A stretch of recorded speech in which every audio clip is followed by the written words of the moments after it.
mwami turagushima, turi mu nzu yawe, turi imbere yawe, tugushimiye imigisha yawe mu gihe tukuramya, tugushimiye mwami abo wabashije gukiza uburwayi mu gihe cyacu cyo kukuramya, tugushimiye imitima yari irushye iremerewe ubashije kubohora mu gihe twarimo tukuramya. Tuguhaye amashyi mwami kuko hari abari bafite ubwoba dukutse imitima, ariko mu gihe twarimo tukuramya urakoze kuko ubashije gukora ku mitima y'aba badamu, wakoze ku mitima y'aba bagabo, wakoze ku mitima y'aba basore. Icyubahiro ni kibi cyawe mwami. Uyu mwanya mwiza tugezemo wo gukomeza kumva ijambo ryawe. Ijambo ryawe ni rizima, ijambo ryawe ni ukuri. Reka mwami utwereshe ukuri, ijambo ryawe ni ryo kuri. Turamagana Satani, wa wundi utuma abantu basinzira, wa wundi utuma abantu bajarajara, ukabona abantu barasohoka binjira. Mwami uwo turamwamaganya. Reka ijambo ryawe rishinge imizi mu mitima yacu, kugira ngo niduterwa n'umwanzi Satani tujye tubona ijambo ryo kumutsindisha, tujye tubona uko tuvuga tuti haranditse ngo, haranditse ngo. Ubwoko bwawe duturije imbere yawe, ngwino uganirize imitima yacu, ni mu izina rya Yesu Kristo umwami wacu, amen. Ku bashyitsi bacu, nitwa John, banyita John, nkaba ndi umushumba w'iri torero, nkaba nejejwe no kuba Imana yabashije kukuzana hano. Ndagira ngo nongere nguhe ikaze hano kuri Harvest, itorero ryanjye n'umuryango wanjye, itorero ryawe n'umuryango wawe. Ndagira ngo abo dufatanije bantize amashyi, duhe Imana amashyi ku bwawe wabashije kuhagera. Dufite abashyitsi batandukanye bari kumwe natwe kuri uyu munsi. Ndagira ngo mwese mwumve ko tubahaye ikaze. Ababashije guterana natwe ku cyumweru cyashize, naberetse umuryango wa muramu wanjye uri hano, niwe waturutse kure ndakeka, keretse niba hari undi waturutse kure kumurenza nawe yaza kumbwira. Yaturutse muri Amerika n'umuryango we wose. Twagize umugisha wo kongera guterana nabo kuri uyu munsi. Ndagira ngo ibyo gushima tujye tubishima, mumfashe dushima Imana. Nanone hari muramukazi wanjye mukuru, nawe yaturutse i Goma muri Kongo, yitwa Eva, nawe keka mwamubonye ngo yicaye hariya. Ndagira ngo nawe tumwakire. Abashyitsi turi kumwe n'abapasiteri dufatanyije umurimo hano, aho bari nabo bazamura ikiganza kugira ngo mubabone, kandi twese turabakunda.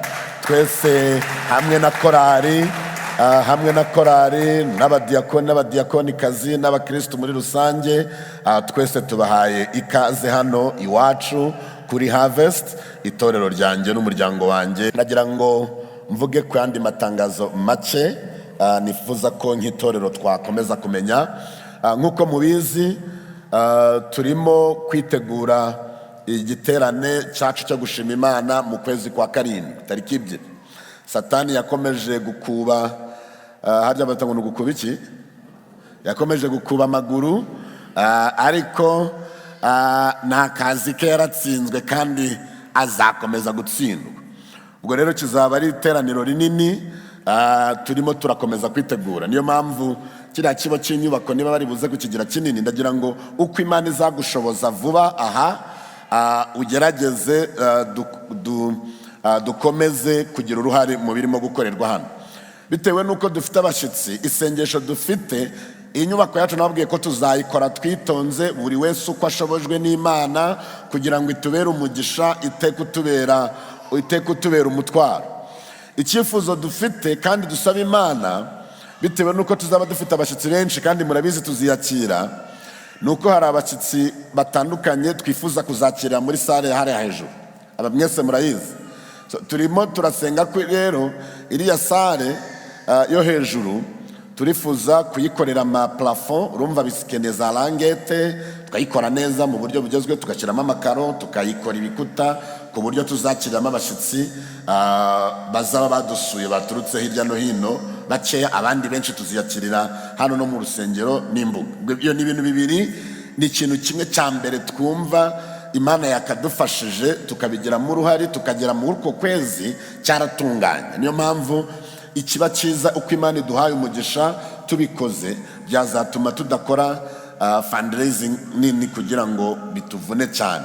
Ubwo rero ndabasaba mwese aba hano, abagabo, abagore, uko Imana iduhaye umugisha, iki kibo twibuke ko turimo. Ushobora no kuvuga ati ngewe izi rangete nzazibagurira, watwegera twashima Imana. Ushobora kuvuga ati ngewe utiriwe unava.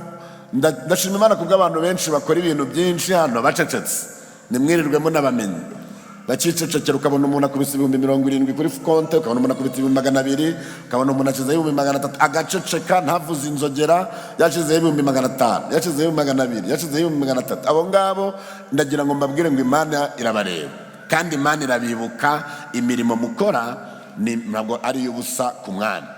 Ikindi kintu ahandi hantu tubona naho wenda hihutirwa cyane ni ahajyanye na hariya kuri antre. Murabona kuri ku mbuga, murabona ko dufite agace, dufite iki gice cya hano cy'igihanga, iki gice cya nacyo sinzi kirimo mvuga kirimo kumvikana aha ku imbuga yacu. Nabo twatangiye gushyiraho amapave. Turifuza ko na hariya kariya gace kaba kagenjute, kaba kasoje. Ni ukuvuga ngo ibyo bintu bibiri nibyo turimo dusaba, ariko tuzi ko Imana iduha n'ibirenze ibyo tuyisaba. Turacyafite imirimo myinshi yo gukora, ariko ibyo ni ibintu bibiri twifuza ko buri wese muri mwe yagiramo uruhare, bigakorwa vuba, kuko nibirangira nibwo tuzatangira kuvuga ngo reka dushyireho none abo gutegura ngo tuzabaga ikimasa. Ariko mbabaza abumva dufite ibyo gushimira Imana muri iyi myaka 5 tumaze, Imana iri kumwe natwe, ni bandi abumva tugomba gushima Imana. Umva, nimumfashe duhe Imana amashyi menshi, kuko Imana yadukoreye ibikomeye, natwe turishimye. Amen, amen. Aho igejeje ikora turayishimye, kandi n'ibindi zabikora. Icya kabiri nshaka kubabwira nanone kandi cyiza nacyo kiri mu mashimwe, nuko tumaze iminsi tuvuga ko twifuza yuko amateraniro yacu yajya aba no mu ikoranabuhanga, live stream, kugira ngo niba umuntu atateranye yagiye i Kigali afite umwanya. Dufite n'abantu benshi babaga hano bakimuka, bamwe bakomeza no kuba abakristu ba hano bari kure, ariko noneho ukabona baratanga icyacumi, baratanga amaturo, turaba dufite inyubako, ukabona baributse, ariko noneho ntabwo bashobora kubona inyigisho, ntabwo bashobora gukorana natwe. Ndagira ngo rero mumfashe dushimana ko ku cyumweru gitaha tuzatangira gukora live stream y'aya materaniro yacu y'Ikinyarwanda, ku buryo tuzaba turi hano, abarimo badukurikira bari muri Amerika, inshuti zacu ziri muri Kenya, inshuti zacu bari i Kigali, n'uwari we wese wifuje guterana natwe mu ikoranabuhanga guhera ku cyumweru bizaba byatangiye. Ndagira ngo ayo mashyi nagakwiriye Imana, na mudugudu nta nubwo yayemera. Turashaka amashyi akwiriye Imana, kuko Imana irimo irakora. Hari abantu benshi ndimo ndeba nkabona amarira yabarenze, kuko mu gihe turimo tugenda ni Imana. Ndagira ngo icyubahiro cyose, abashyitsi bacu mwabonye ko intego yacu ni uguhesha Imana icyubahiro. It's to glorify God through the Great Commission, by fulfilling the Great Commission in the spirit of the Great Commandment. Icyubahiro cyose reka kibe cy'Uwiteka. Amen. And the next thing, ikindi nacyo gikurikiraho nacyo muzi dufite, ni cyuko turimo gutegura kugira amateraniro yacu y'Icyongereza. Ndatekereza, turimo turapanga, abantu twatangiye gukusanya abagomba gukora, abazaba bakira abantu. Niba nawe ugikoresha wakwegera Pastor Joel, akomeje kwandika abantu. Vuba aha turatangira gukora amanama no kubaha inshingano uko bikwiriye, kuko dufite isengesho ry'uko mu kwezi kwa gatatu kugomba gutangirana n'amateraniro yacu y'icyongereza, nayo akaba ari kuri live stream, kugira ngo abari hano ndetse n'abari kure babashe nabo kugerwaho n'ijambo ry'Imana, kuko twizera tudashidikanya yuko ab'iki gihe bakwiriye ijambo ry'Imana. Amen, amen. Ariko si ibyo ntibihagije, mumfashe mumpere Imana amashyi menshi. Ngiro mwicaranye ngo amatangazo ararangiye. Amatangazo ararangiye. Niba utari wasinzira zamura ikiganza turebe kugira ngo menye abo dutangiranye, okay? Mukanya ndaza kubaza abasinziye. Alright, uyu munsi rero ufite umugisha kuko tugiye gutangirana seri nshya cyangwa se igitabo gisha. Turacyari kwiga yuko kuba muri Yesu neza aribwo buzima nyabuzima, kandi yuko abari muri we batabasha kubaho uko bishakiye, bafite uko babayeho. Turangije Timoteyo wa mbere, twavuze ko dutangira Timoteyo wa kabiri uyu munsi. Ndagira ngo abazanye Bibiliya rero tubanze dusome mbere yuko mbabwira uyu munsi, mbere yuko mbabwira icyo tuvuganaho uyu munsi. Timoteyo wa kabiri igice cya mbere, turasoma umurongo wa mbere turageza ku murongo wa gatanu. So we are going to read from 2 Timothy chapter 1 verses 1 through verse 5. So we've been going through 1 Timothy, looking at a topic that those who are in Christ, they are the ones who have eternal life, and therefore they don't live by the rules and the precepts of this world, but they live by the standards of the Word of God. So today we want to begin the 2 Timothy. So I want to read verse 1 through verse 5, and asoma mu Kinyarwanda. Paulo wagizwe intumwa ya Kristo Yesu nk'uko Imana yabishatse, kandi nk'uko isezerano ry'ubugingo bubonerwa muri Kristo Yesu riri. Ndakwandikiye Timoteyo, umwana wanjye nkunda. Ubuntu n'imbabazi n'amahoro bibe kuri wowe, biva ku Mana Data wa twese no kuri Kristo Yesu umwami wacu. Imana nkorera nkurikije basogokuruza, mfite umutima utanshira urubanza, niyo nshimira yuko nkwibuka ubudasiba uko nsenze ku manywa na nijoro. Nibuka amarira yawe, ngakumbura kukureba ngo nuzure umunezero, kuko nibutse kwizera kutaryarya ko kurimo. Niba Bibiliya ari yawe, ako kantu gasurinyeho, kuko nibutse kwizera kutagenza gute, kutaryarya. Ko nibutse kwizera kutaryarya kukurimo kwabanje kuba muri nyogokuru Loisi no muri nyoko Unike, kandi nzi neza yuko kukurimo nawe.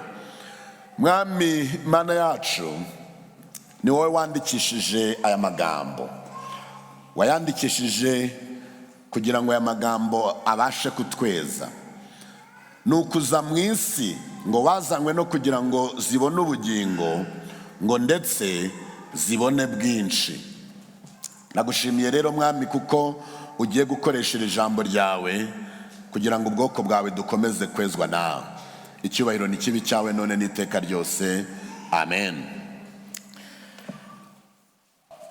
Ndagira ngo ntaragira icyo mvuga, mbanze ngunyuriremo gatoya uko byari bimeze.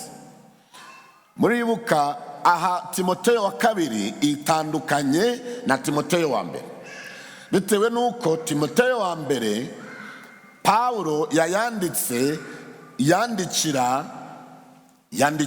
arimo arandikira Timoteyo, arimo aracyafite igihe kinini cyo gukora umurimo, nubwo ari mu nzu y'imbohe, yizeye neza gufungurwa, arimo aravuga nzaza mbarebe. Ahangaha ho rero arimo arandika amaze kuba umusaza, arimo arandika ari mu nzu y'imbohe afunzwe.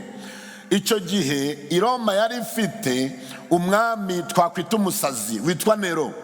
Uyu mwami Nero akazi ke karako gutoteza. Yashatse gusenya umujyi, none aravuga ati ndawitwikira ariko ndagira abo mbigerekaho. So he was like a mad king, like he was a mad ruler. So he wanted to destroy the whole city but wanted a scapegoat, and the scapegoat happened to be Christians. Noneho ashaka, amaze kubikora ashaka kubigereka ku bakristo. Noneho abakristo batangira gutotezwa, bamwe bagatwikishwa amavuta, bamwe bakamanikwa, bamwe bakicwa. Noneho kandi Pawulo ubu yandika azi neza yuko Imana yamaze kumuhishurira yuko nubwo ari muri gereza ntabwo agiye kuzavamo, ategereje kwicwa ndetse akicwa nabi, akamanikwa, igihano cyo kunyongwa n'uyu mwami Nero, n'uyu mutware Nero, kandi urimo kwica no gutoteza abakristo nabi. Mu yandi magambo aha Pawulo arimo arandika azi neza, niyo mpamvu ngira ngo ntituzasibe muri iyi minsi, nukuvuga ngo arimo arandika azi neza yuko ahangaha ndi ntabwo nteze kuzavamo. Ndibuka kimwe mu bintu bigora umupasiteri ni ugushyingura umukristo wari usanzwe ari inyangamugayo, ari umukozi, ari umuntu ukorera Imana. Ni imwe mu mirimo turabizi neza, kubera uyu mubiri uba wumva twakabaye tugumanye hano. Hari umusaza umwe, bamwe sinzi niba bamwibuka, ariko muramwibuka, yitwa Filipo, twabanaga. Noneho mu gihe yari arwaye agitangira kurwara nakundaga kumusura. Yari umupasiteri imyaka myinshi, yakoranye na ba data umurimo, ageze igihe cyo kugera muri pansiyo, araza aranshaka arambwira ati ndaje rero, ntabwo nje gushaka kuba umukozi w'Imana, ubu nje nageze muri nje kukubera umukristo kugira ngo mbere umushumba, kubera ko iminsi yanjye yo gukorera Imana narayikoreye, ubaho ngeze nkeneye kuruhuka.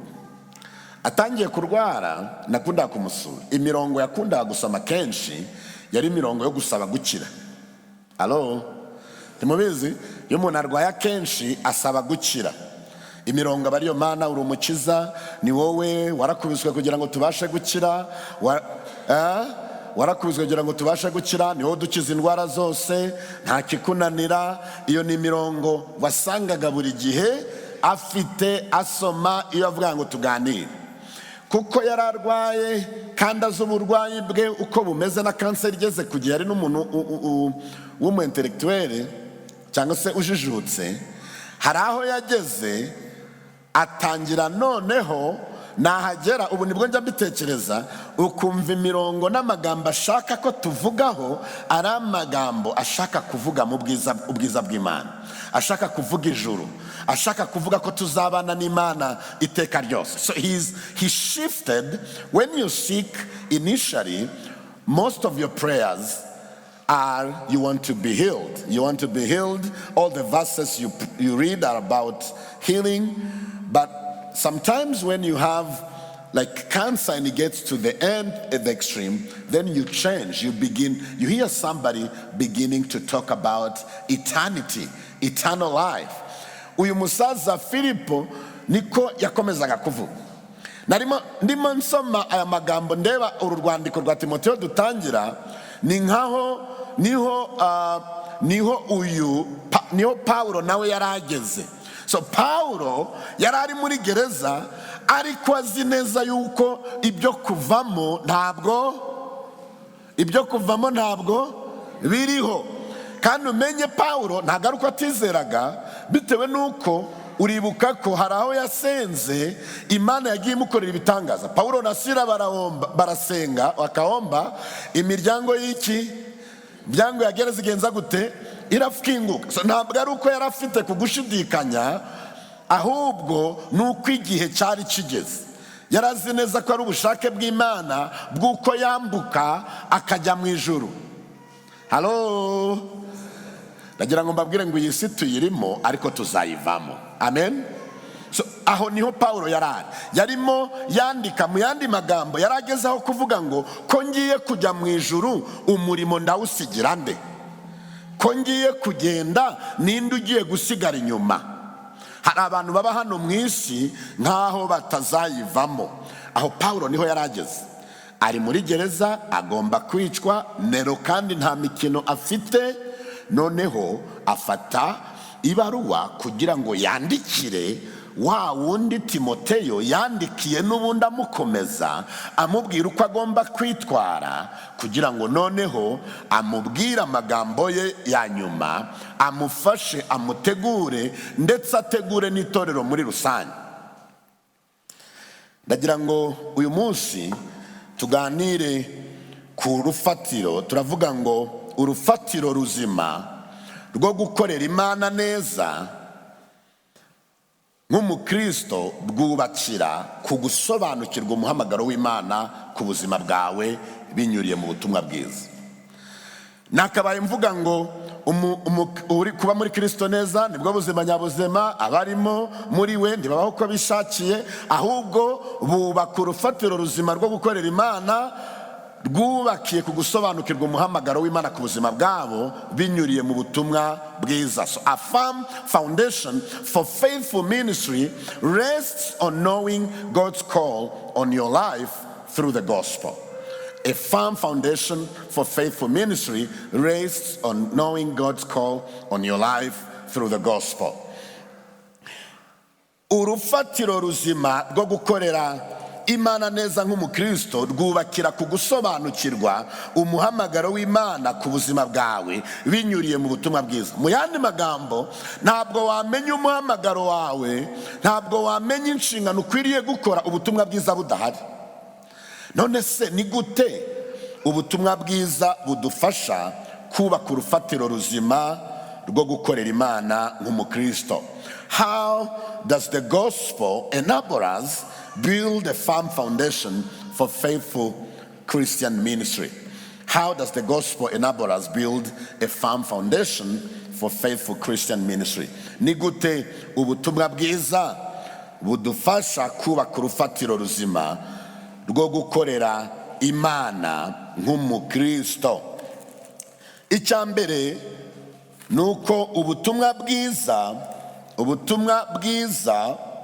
buduhuza n'Imana binyuriye mu kwizera kutaryarya umwana wayo Yesu Kristo. Ubutumwa bwiza buduhuza n'Imana binyuriye mu kwizera kutaryarya umwana wayo Yesu Kristo. Ubutumwa bwiza buduhuza n'Imana binyuriye mu kwizera kutaryarya umwana wayo Yesu Kristo umwami wacu. So the gospel brings us into a personal relationship with the Father through sincere faith in Christ Jesus our Lord. Dusomye Timoteyo, Pawulo arandika, aravuga ngo, umurongo wa mbere n'uwa kabiri twahasomye neza, aramubwira ngo Pawulo wagizwe intumwa ya Kristo Yesu nk'uko Imana yabishatse, ako kantu, kandi nk'uko isezerano ry'ubugingo bubonerwa muri Yesu Kristo riri. Pawulo wagizwe intumwa ya Kristo Yesu nk'uko Imana yabishatse. Imana yabishatse. Imana niyo yashatse yuko duhura nayo, yuko tuyimenya. Nuko kuko Imana yakunze abari mu isi cyane, byatumye itanga umwana wayo w'ikinege, kugira ngo umwizera wese atarimbuka, ahubwo ahabwe ubugingo buhoraho. Iyo ubwo butumwa bwiza nibwo butuma tuza tukamenya Imana. Ubutumwa bwiza buduhuza n'Imana binyuriye mu kwizera kutaryarya umwana wayo Yesu Kristo ari we mwami wacu. So this gospel, this good news that we proclaim, brings us into a personal relationship with the Father through sincere faith in Christ our Lord and our Savior. And how? Icyambere nuko ubutumwa bwiza buduhesha isezerano ry'ubugingo buhoraho muri Yesu Kristo. The gospel gives us the promise of life in Jesus Christ. The gospel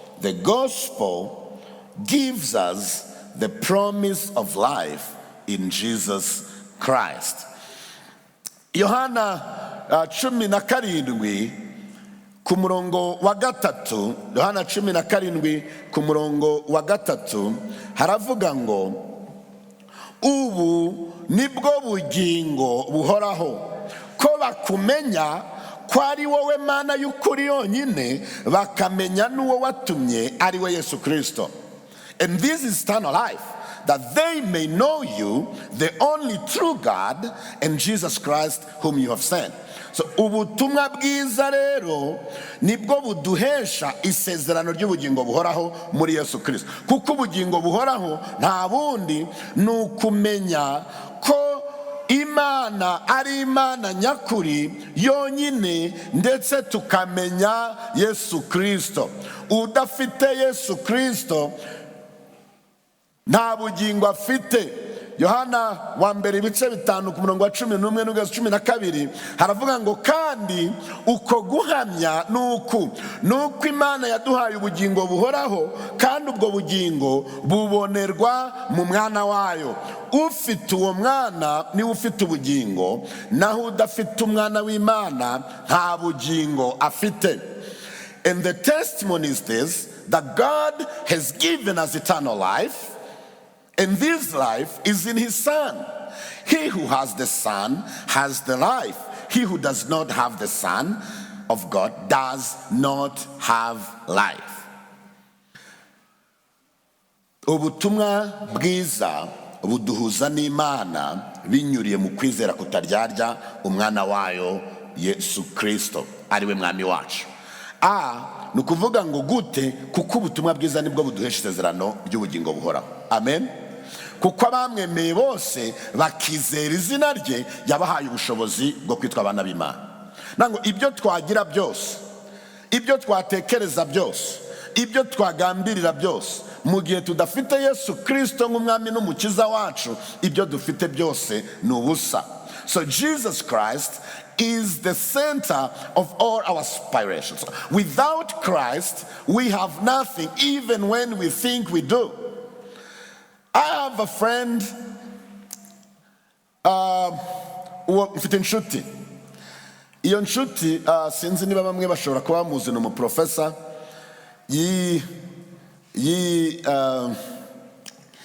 yakoze igitabo cya gukora doctora, yandika kuri evolution, yandika ko atarakizwa, ntabwo yari yagakizwa. Ni umwe mu bantu banditse atemera creation, ntabwo yemera ko habayeho Imana kurema. Arandika, akora doctora, akora teze, ibitabo bye bikigwa bikandikwa, ageze aho arakizwa, asubira mu ajya kwiga. Noneho uyo duhuye ni umusaza arambwira ngo, you know John, I have a PhD in something I don't believe in anymore.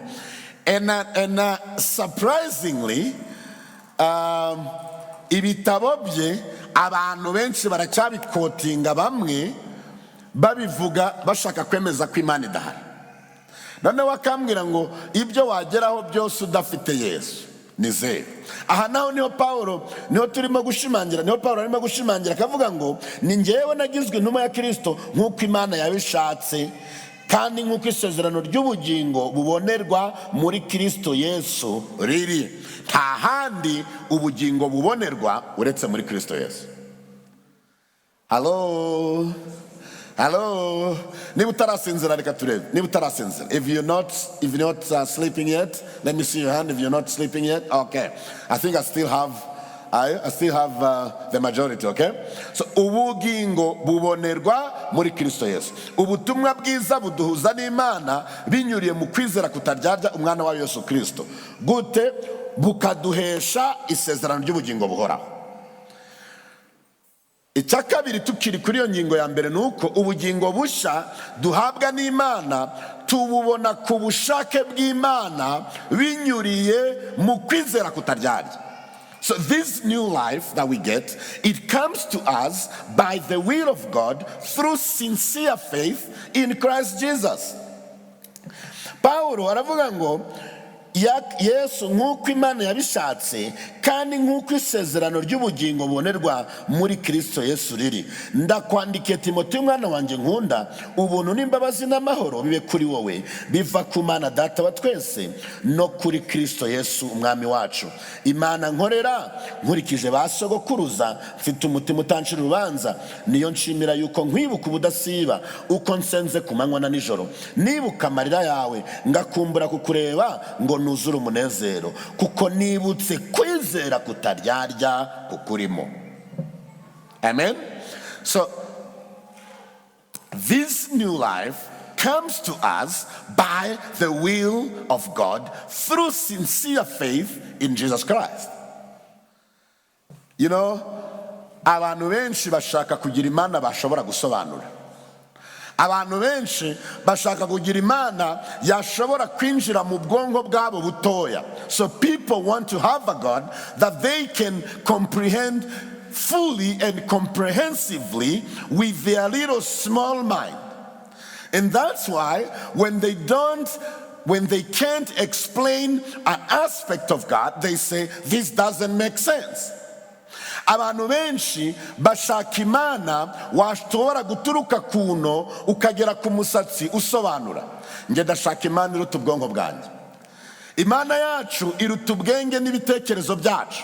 Imana yacu iraturuta cyane, niyo mpamvu tutabasha kuyisobanura byose, kuko Imana iramutse ubu bwonko bwanjye bwonyine bwabasha kuyisobanura bukayiheza, ntabwo yaba ikiri Imana twese twakabaye twikubita imbere ngo turame. Ubugingo ubushya tubonera muri Yesu Kristo binyuriye mu kwizera kutaryarya. So agakiza kacu n'umuhamagaro wacu ntabwo biva ku mahitamo yacu ya kimuntu gusa, ahubwo biva mu bushake bw'Imana no gutoranya kwayo. Yego bidusaba guhitamo kwizera no kwakira Yesu Kristo, ariko impamvu idutera gufata icyemezo cyo kwizera Yesu Kristo nuko n'ubundi Imana iba yaragambiriye kudukiza uhereye kera kose. Bitangiye kugorana. Halo. Agakiza, ijambo ry'Imana rivuga ngo twakijijwe n'ubuntu kubwo kwizera, ntibyavuye kuri twe ahubwo ni impano y'Imana, si no kubw'imirimo ngo hatagira uwirarira. Kugira ngo twakire Kristo bidusaba kwemera kumwakira, ariko n'icyo gikorwa cyo kwemera kumwakira kiva mu bushake bw'Imana bwo kuba yaragambiriye uhereye kera kose kugira ngo ibashe kudukiza. Ndagira ngo wenda kugira ngo byorohe, reka turebe Abefeso. Ndebera niba ushobora kwagera, niba udashobora kwagera vuba ndagusomera Abefeso igice cya mbere. Reka nsome umurongo wa 3. Ndageraho numva ngarukira ku murongo wa 9. Mva ukuntu havuga kugira ngo wumve ibyo ndimo mvuga. Ndimo ndavuga ngo agakiza kacu n'umuhamagaro wacu ntabwo biva ku mahitamo yacu ya kimuntu, ahubwo biva mu bushake bw'Imana no gutoranya kwayo.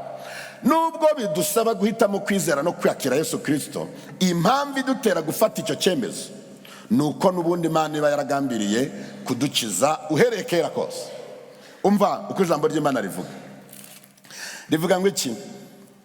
Imana y'umwami wacu Yesu Kristo ariyo na se ishimwe, kuko yaduhereye muri Kristo imigisha yose y'umwuka yo mu ijuru, nk'uko yadutoranirije muri we isi itararemwa. Abafite Bibiliya zabo aho ngaho bahise bahaca akarongo. Yadutoranyirije, abadafite Bibiliya zabo ni abakene. Nk'umuntu ufite telefone utagira Bibiliya, we ni umutindi, yabaze amacuri. Yabaze amacuri ni ugucurika. Uzi icyo bita gucurika? Kubara amacuri. Yadutoranije muri we sitararemwa kugira ngo tubabera tutariho umugayo imbere yayo, kuko yagambiriye kera kubw'urukundo rwayo ko ko duhinduka abana bayo tubiheshejwe na Yesu Kristo kubw'ineza y'ubushake bwayo, kugira ngo ubuntu bwayo butagira akagero bushimwe ubwo yaduhereye mu mukunzi wayo. Niwe waduhesheje gucungurwa kubw'amaraso ye, ariko kubarirwa ibicumuro byacu nk'uko ubutunzi bw'ubuntu bwayo buri, ubwo yadushagirijeho bukatubera ubwenge bwose no kumenya, itumenyesheje ubwiru bw'ibyo ishaka kubw'ineza y'ubushake bwayo, ari byo yagambiriye kera. Amen. So icyemezo dufata uyu munsi niba utarakira Yesu Kristo, so if you haven't made this decision in your life, if you haven't accepted Christ as your personal Savior, I challenge you not to leave this room without saying, I want Christ to be in my life. My friend took more time. He even went to PhD and wrote his book, but at the end of the day, he realized some things were not making more sense. So the more he researched, the more he tried, the more he found actually there's something that is much bigger and further than what we can get to. And then he realized it is God. It is God. And the way we get to God is through his Son, Jesus Christ. Tukiri kuri iriya ngingo ya mbere, ubutumwa bwiza ubutumwa bwiza tubwungukiramo inyungu y'ubuntu bw'Imana, imbabazi n'amahoro. So the gospel brings us the benefit of God's grace, his mercy and peace.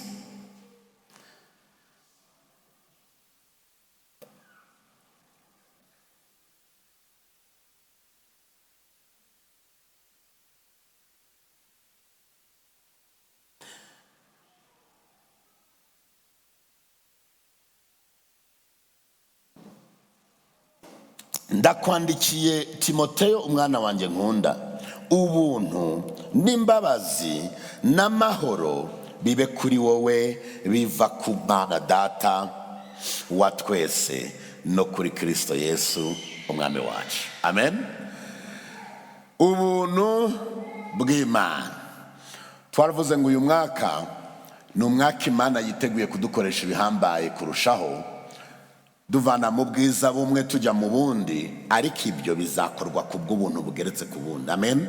Ntabwo bizakorwa kuko turi beza kurusha abandi, ntabwo bizakorwa kuko hari ikindi kintu, ahubwo nuko ni kubw'ubuntu bw'Imana bugeretse ku bundi izatuvana mu bwiza bumwe ikatugeza ku bundi, ikadukoresha ibihambaye, amaboko yacu agakora ibihambaye kubw'icyubahiro cyayo yonyine.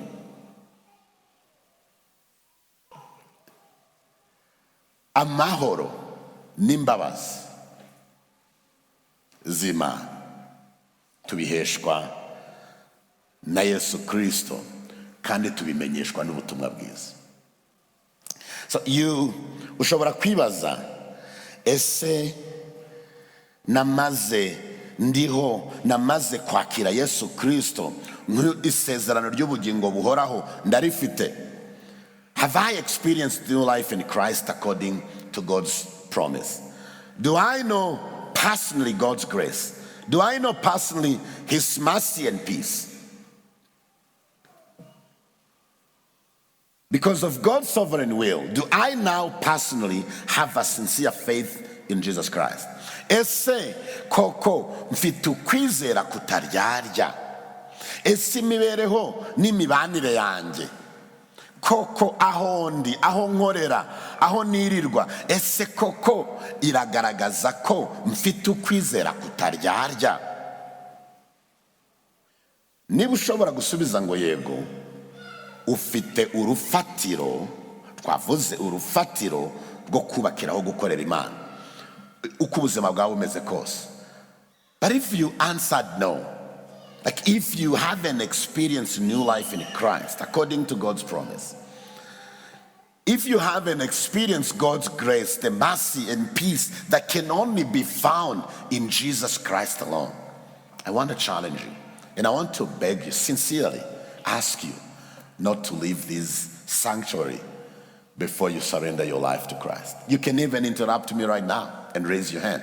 Ushobora, niba utari wamwakira, ntiwemere ko dusohoka muri aya materaniro utaramwakira.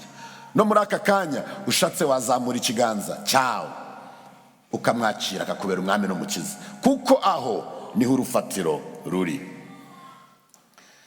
Icya kabiri, number 2, navuze ko ndavuga ku mbundi, mvuga ku bintu bingahe? Kenshi abari ibintu bingahe? Bintu bitatu.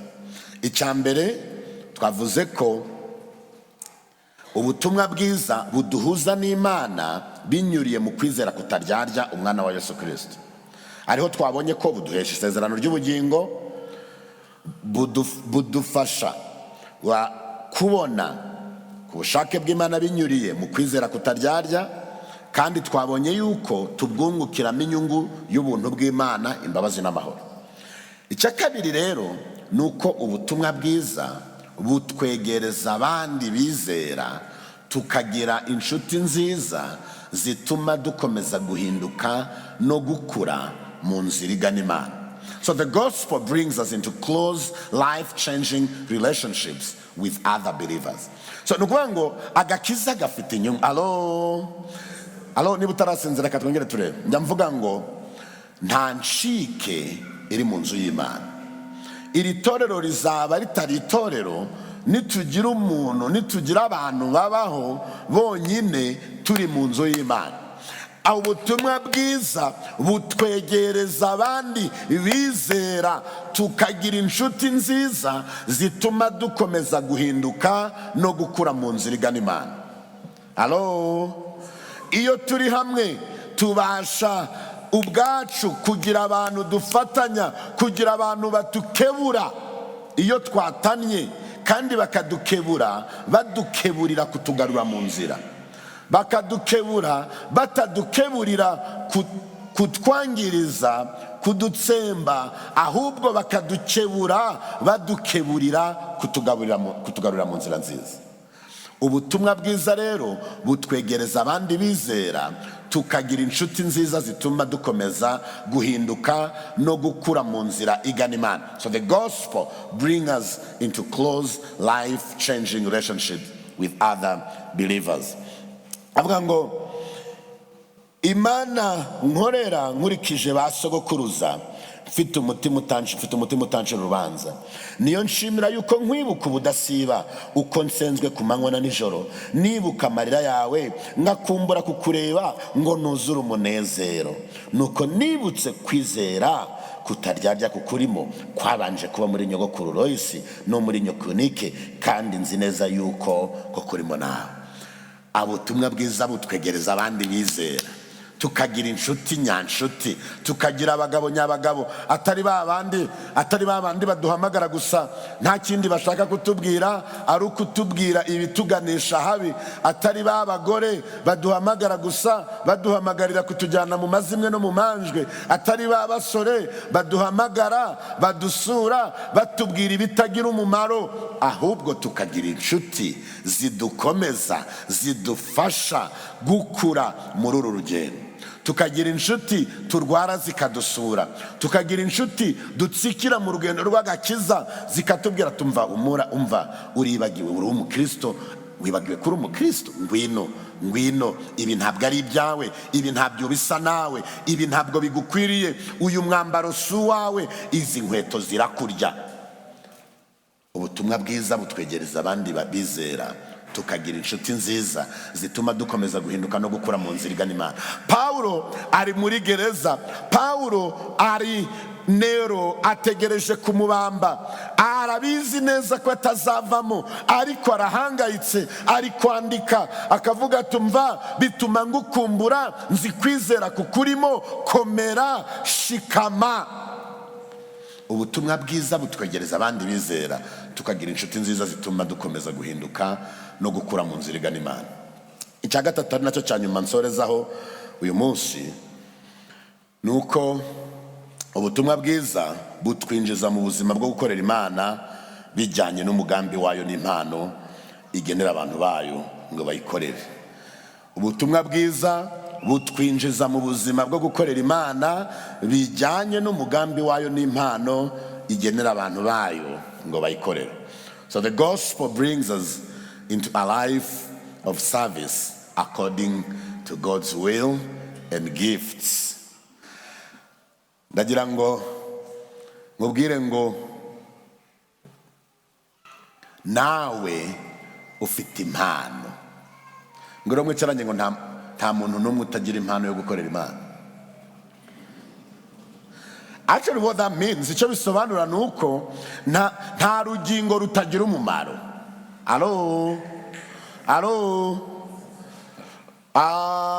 Niba ari umunyarwanda mumbwire ngo ntiwabura akaregeya. Mumbwire ngo ntiwabura akaregeya. Kutari kumubwira nukuzi ko nabara kubwira nawe nakubwire nyine aho ntiwabura akaregeya. Akaregeya bakazi ni bande? Abaza akaregeya ni bande? Akaregeya ni akaboro kagiye kumera nk'urutoki, karaza kagacundeba hano, izindi ntoki zaterura kagaterura, izindi ntoki byo zikora reka da, ariko barya nako kakanakurura tu kibereye. Oya, buri mukristo ni urugingo ruzima kandi buri rugingo rufite umumaro. Amen. Iri torero ni njyewe nawe. Amen. Kandi nta rugingo rurusha urundi akamaro, ahubwo buri rugingo rufite inshingano zitandukanye ariko zose zuzuzanya kugira ngo umubiri wa Kristo ubashe kuzura. Amen. Mwiriwe mwicaranye ngo uri w'agaciro mu nzu y'Imana. Impano Imana yaguhaye ugomba kuyikoresha. Mumbwirire Imana yaguhaye ugomba kuyikoresha. Mumbarize mbese ufite icyo ukora hano mu rusengero? N'icyo ukora hano mu rusengero? Do you have a job? N'icyo ukora? Niba utazi icyo wakora, narakubwiye ngo uzaze undebe, uzarebe Pastor Joel umubaze ngo none njyewe niki ko njyewe nta kazi mwampaye. Kuko buri wese akwiriye kugira umurimo akora mu nzu y'Imana. Muri aya materaniro tuzaba turimo tuzasengera abadiakoni, tuzasengera abavugabutumwa, tuzasengera abapastoro ku mugaragaro, ariko abo ngabo ntabwo ari bo bakozi b'Imana bonyine. Abakozi b'Imana ni abana b'Imana twese. Amen. Imana yaraduhamagaye ikoresheje ubutumwa bwiza, iduha ubugingo buhoraho muri Yesu Kristo. Niyo mpamvu tugomba kuyikorera, niyo mpamvu tugomba guhagarara dushikamye, niyo mpamvu tutagomba gucika intege, niyo mpamvu nubwo twaba tugeze aho Paulo yarageze, tugomba kwibuka ko nyuma y'ubu buzima hari ubundi buzima. Amen. Mumere Imana amashyi menshi kuko yakwiriye. Nutaha wibagiwe ibyo twavuze, turimo kuvuga ku kubaka urufatiro rukomeye rwo gukora umurimo w'Imana. Urufatiro ruzima rwo gukorera Imana neza nk'umukristo rwubakira ku gusobanukirwa umuhamagaro w'Imana ku buzima bwawe binyuriye mu butumwa bwiza. Urufatiro ruzima cyangwa se fondasiyo nzima yo gukorera Imana neza nk'umukristo byubakira ku gusobanukirwa umuhamagaro w'Imana ku buzima bwawe binyuriye mu butumwa bwiza. A firm foundation for faithful ministry rests on knowing God's call on your life through the gospel. Ndagusabira nizera ko Imana ikwereka umuhamagaro igufite ku buzima bwawe kugira ngo uyikorere ushikame, kugira ngo kwizera kwawe ukomeze kuba ukwizera kutaryarya. Nagira ngo dusenge Imana. Mwami Imana yacu, urakoze kubw'ijambo ryawe. Ijambo ryawe ni rizima. Uru rwandiko narwo dutangiye, Mwami, ndabizi neza yuko uzungura itorero ryawe. Waravuze ngo iri torero ntituzariha ibitekerezo byacu n'amagambo n'ibyiyumviro byacu, ahubwo rizaba itorero ryubakiye ku kuri, kuko ari wowe kuri. Tuzabwiriza ijambo ryawe tutarigoreka, maze Mwami uzarikoreshe, udukoreshe imirimo n'ibitangaza tutabasha kwikorera. Abandi nibabibona bamenye ko ari wowe wabikoze, bahereho bakuramye. Mwami, ndasabira umugisha abamama ndasabira umugisha wa papa, iri jambo ryawe twumvise reka ribakomeze muri iki cyumweru. Mu mirimo bakora bibuke ko ari abakozi bawe, aho bazaba bari hose bibuke ko ari abana bawe, bityo be kugira ubwoba muri iyi si yanduye. Bibuke ko uzakomeza kuyiturindiramo, ko uzakomeza kubana natwe. Icyubahiro ni kibi cyawe. Tugushimiye mwami yuko ukomeje kwagura itorero ryawe. Ubwo tugiye kugera mu mwanya wo kwakira abandi bantu wemeye ko baza kuba urugingo rw'iri torero, ndetse mwami tukaba tumaze n'icyumweru twitegura kuza ku meza yawe, ndagusabye mwami kugira ngo ukomeze utweze, kugira ngo mwami uko tuza kuri ayo meza yawe, uko turya umutsima tugasangira igikombe, mwami tujye twibuka umubabaro, tujye twibuka urupfu rubabaje wapfiriye ku musaraba, twibuka amaraso yawe yamenetse ku bwacu. Icyubahiro ni kibi cyawe none n'iteka ryose, amen. Yesu ashimwe. Niba utarasinzira reka uzamure ikiganza turebe. Amen. Alright, amateraniro yacu ya mbere ararangiye, dukomeje amateraniro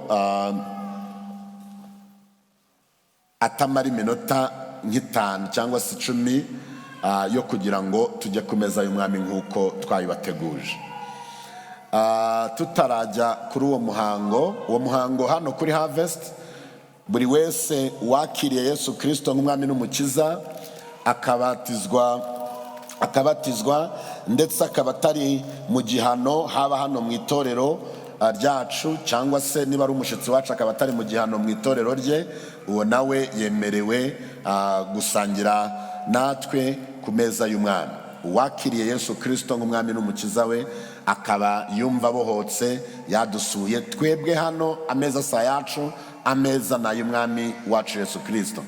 Umuntu utari mu gihano hano mu itorero, ndetse niba ari umushyitsi akaba atari mu gihano iwabo ku itorero, nawe yumva abohotse aba ahawe ikaze. Ndagira ngo rero tutaragera muri uyo mwanya, hari abakristo bashya twagombye kwakira ubwo twakiraga abandi, ndetse hari n'ababatijwe nyuma yaho. Abo ngabo ntibabasha kuboneka ubwo twarimo twakira. Uyu munsi twifuje kugira ngo tubakire ku meza y'umwami, ndetse n'abakristo duherutse kwakira bashya nabo aho bari ntarakira abandi b'uyu munsi. Abo twakiriye ubushize bateranye nabo nibazamura ikiganza kugira ngo abitorero nabo babone. Abo tuherutse kwakira ubwo duherutse kwakira vuba, namwe Imana ibaha umugisha. Abitorero mumfashe tuhe Imana amashyi. Dukomeje kubaha ikaze mu nzu y'Imana. Ubwo nabo rero barakiriwe ku meza y'umwami.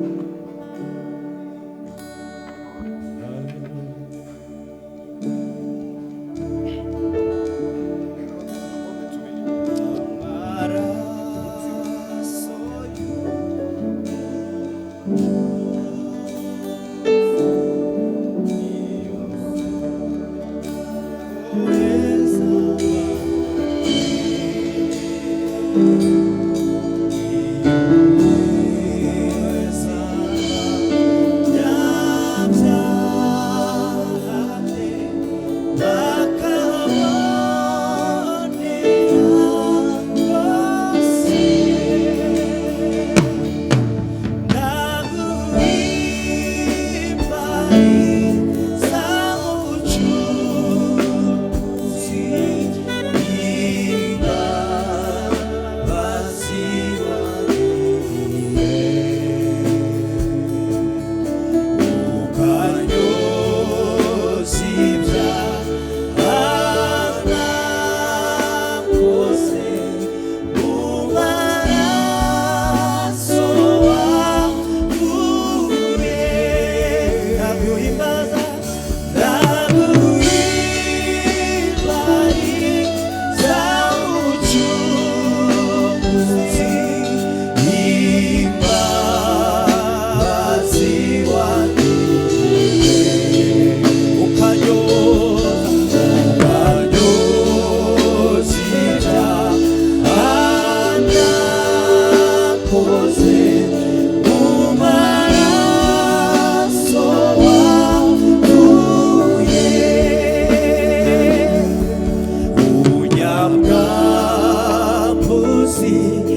mu gihe tuvuga ngo ndaguhimbariza mucunguzi imbabazi wangiriye, ndagira ngo ufate uyu mwanya ufungure akanwa kawe.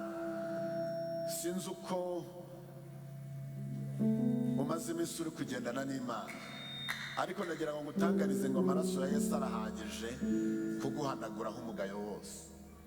Amaraso ya Yesu arahagije kugira ngo ujye ku meza ye uticiriye urubanza. Ijambo ry'Imana riravuga ngo nuko mwegere intebe y'ubuntu tudatinya, kugira ngo tubabarirwe tubone ubuntu bwo kudutabara mu gihe gikwiriye. Ndagira ngo ufate uyu mwanya mu gihe turirimba nanone ngo ndaguhimbariza mucunguzi, ubumbura akanwa kawe bwite, usaba Imana imbabazi wiyeze, kuko tugiye kugera ku meza y'umwana. Kandi ahangaha niho amaraso ya Yesu arakiza indwara, amaraso ya Yesu arabohora, amaraso ya Yesu arababarira, amaraso ya Yesu arahagije. Ndagira ngo dufate uyu mwanya, just take your time and open your mouth and just say, tell him what you want to tell him right now. Ask him for forgiveness, ask him to cleanse you. Let him know that you need him more than you've ever needed him. Reka Imana imenye ko uyikeneye, ko uyishaka kurushaho. Just open your mouth right now. Ndagira ngo ufungure umwanya tujya ku meza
bakirya Yesu yenda umutsima arawushimira arawumanyagura aho abigishwa be arababwira ati nimwende murye uyu ni umubiri wanjye.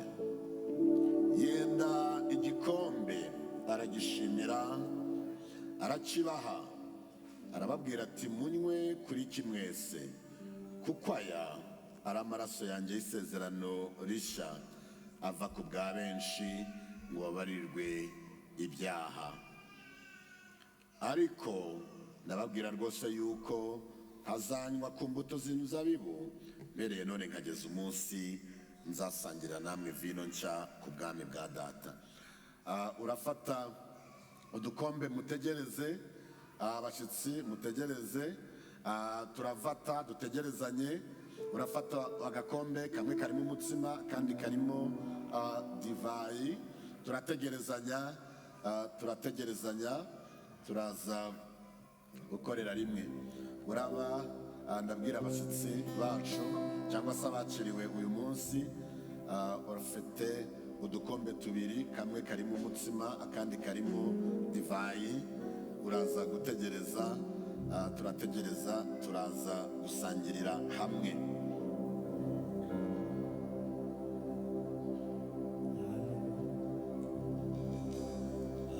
Amaraso yawe mukiza iyo yose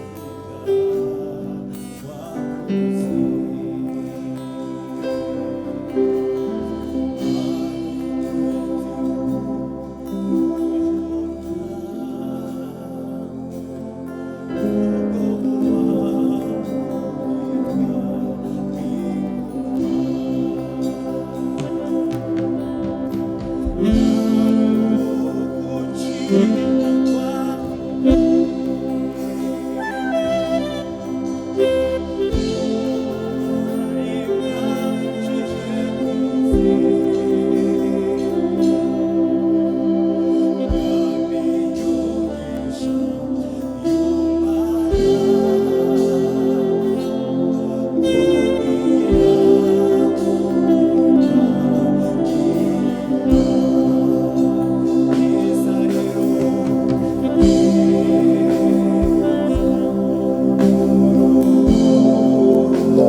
26 umurongo 26 kugeza kuwa 29. Ndagira ngo abakomereze kuza niba bataras hari abakiri hano imbere mwakomeza kuza guhereza noneho tukagendera hamwe.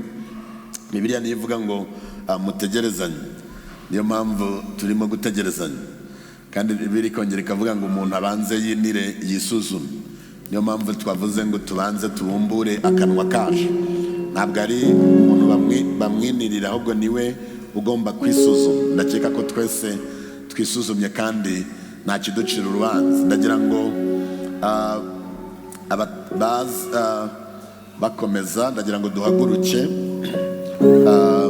duhagurukire hamwe. Abamaze kwakira ababishoboye turahagurukira hamwe. Sinzi niba hari abatari bageraho buriya. Ndagira ngo duhagurukire hamwe, amen.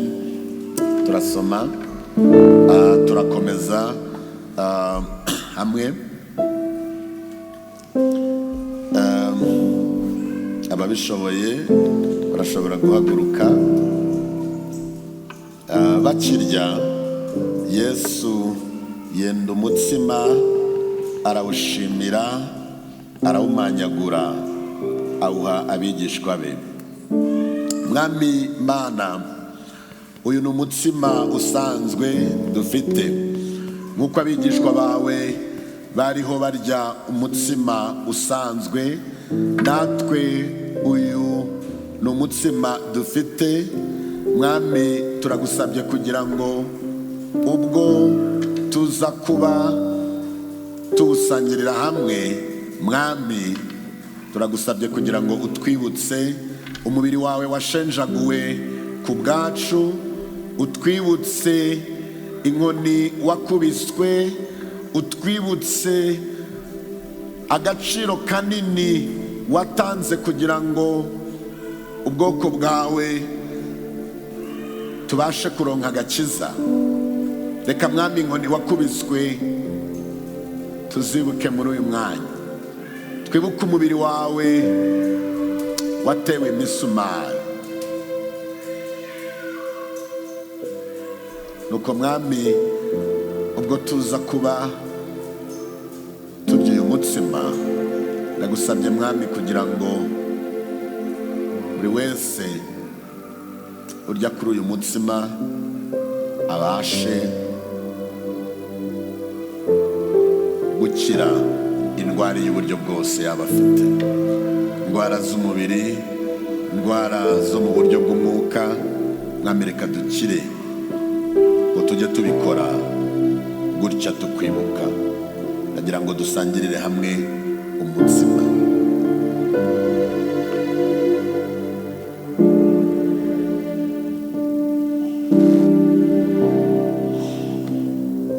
Yenda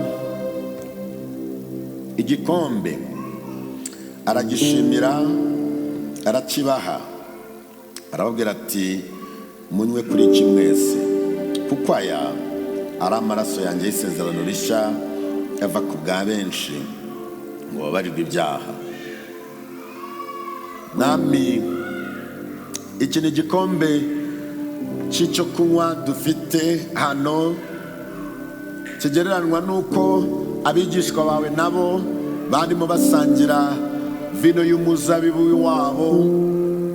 Mwami, natwe waravuze ngo uko dusangirira kuri icyo gikombe tujye tugisangiriraho tukwibuka.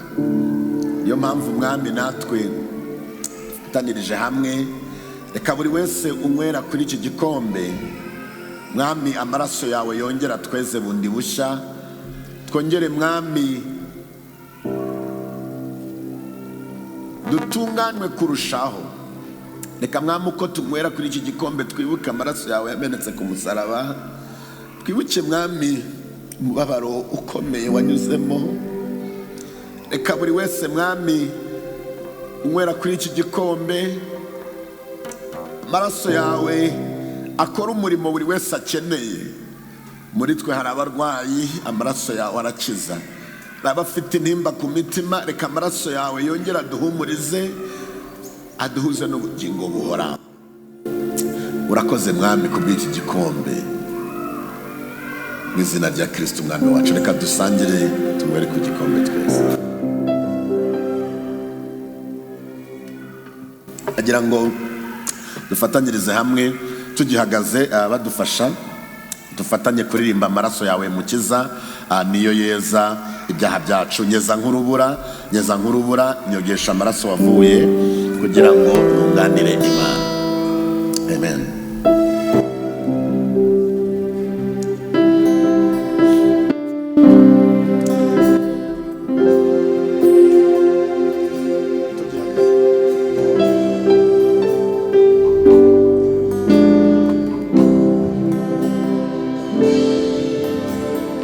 Amaraso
twese uri mu ijuru, izina ryawe ryubahwe, ubwami bwawe buze, icyo ushaka kibeho mu isi nk'uko kiba mu ijuru. Duharire inema yacu y'uyu munsi, ibyo kurya byacu by'uyu munsi, ntudutene mu bitwoshya, ahubwo dukize umubi, kuko ubwami n'ubushobozi n'icyubahiro ari ibyawe none n'iteka ryose. Amen. Amen. Turabakunda cyane, mujyana amahoro ya Kristo. Kandi abashyitsi twongeye kubaha ikaze hano iwacu kuri Harvest, itorero ryawe n'umuryango wawe bakiriwe karibu mu nzu y'Imana. Imana ibaha umugisha, turabakunda cyane. God love. Wow, we love you, you loved, urakunzwe cyane. Imana ibaha umugisha hamwe nawe.